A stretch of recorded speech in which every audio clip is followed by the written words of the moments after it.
వరి మాత్రం వేయద్దు, దమన వర్షాల మీద ఆధారపడి వర్షాలు బాగుపడ్డాయని మీరు తప్పిపోయి మరి వరి గిట్ట వేస్తే మరి నీళ్ళు ఇచ్చే పరిస్థితే ఉండదనేది ఇలా తుమ్మల నాగేశ్వరరావు అంటారు. అంతేకాకుండా ఉత్తమ్ కుమార్ రెడ్డి ఏం చెప్తాడు, ఎన్డీఎస్ఏ రిపోర్ట్ రావాలి, ఎన్డీఎస్ఏకి మళ్ళీ లేఖ రాయండి, మరి ఎన్డీఎస్ఏ రిపోర్ట్ వస్తేనే నీళ్లు విడుదల చేసే అవకాశం ఉంటుందని ఉత్తమ్ కుమార్ రెడ్డి మాట్లాడతాడు. అంటే ముఖ్యమంత్రి అసలే నీళ్ళు ఇయ్య అంటాడు, మరి వరి వేయద్దు అని చెప్పి అలా మరి తుమ్మల నాగేశ్వరరావు మంత్రి అంటాడు. ఇవాళ ఎన్డీఎస్ఏ రిపోర్ట్ వస్తేనే మరి నీళ్ళు ఇచ్చే అవకాశం ఉంటుందని ఉత్తమ్, అంటే ముఖ్యమంత్రిది ఒక మాట, మరి వ్యవసాయ శాఖ మంత్రిది ఒక మాట, మరి అదే విధంగా నీళ్ళ శాఖ మంత్రిది ఒక మాట. మరి ఎవరి మాట ప్రజలు ఇక్కడ తెలంగాణ రైతాంగం నమ్మాల్సినటువంటి పరిస్థితి ఉందో. ఎన్డీఎస్ఏ ఒకటే చెప్పింది, ఎన్డీఎస్ఏ మీద నెపం పెట్టి తెలంగాణ రైతాంగాన్ని, ఎన్డీఎస్ఏ మీద నెపం పెట్టి తెలంగాణ రైతాంగాన్ని ఇవాళ మోసం చేసే ప్రయత్నం కాంగ్రెస్ ప్రభుత్వం చేసింది.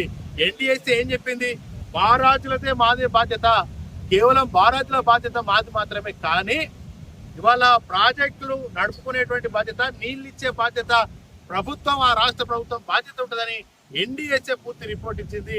ఇవాళ ఎన్డీఎస్ఏ రిపోర్ట్ ఇచ్చిన తర్వాత కూడా కళ్ళు తెరవని మరి దద్దమ్మ ప్రభుత్వం, ఇలా రైతు వ్యతిరేక ప్రభుత్వం ఇలా ఈ తెలంగాణ రాష్ట్రంలో నడుస్తున్న నేపథ్యంలో మేము ఎప్పుడే చెప్తా ఉన్నాం, ఎట్టి పరిస్థితుల్లో ఎలినియో లాంటి కరువు వస్తే ఇలా ఒక్కరోజు వర్షం పడ్డదని కాదు, ఇలా ఒక్కరోజు వర్షం పడ్డది కాదు, ఆడ కన్నెపల్లి పంపులను విడుదల చేస్తే 365 ఎప్పుడైనా మనం నీళ్ళు ఇచ్చే అవకాశం ఉన్నది.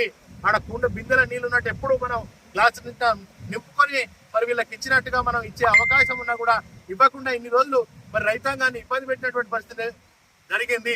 అంతేకాకుండా నారుమడులు ఎండిపోయినాయి. ఇవాళ నారులు ఎప్పుడు వేసుకుంటారు, ఇలా జూలై మరి 29 తారీఖు వచ్చినాం, ఇవాళ ఇప్పటికీ ఇంకా నాట్లేసిన పరిస్థితి రాలేదు. కనుక వెంటనే ఇదే కంటిన్యూషన్ చేయాలి. గాయత్రి పంపు ద్వారా మిడుమానే నింపాలి, రంగనాయక్ సాగర్, అన్నపూర్ణ, మరి అదే విధంగా మల్లన్న సాగర్, కొండపోచమ్మ వరకు దీని ద్వారా చెరువులు నింపేటువంటి పరిస్థితి ఉన్నది. దీని ద్వారా చెరువులు నింపే పరిస్థితి ఉన్నది. ఓటీలు ఉన్నాయి కనుక ప్రతి చెరువు, ప్రతి రిజర్వాయర్ ను నింపాలని చెప్పి కాంగ్రెస్ ప్రభుత్వాన్ని డిమాండ్ చేస్తా ఉన్నది.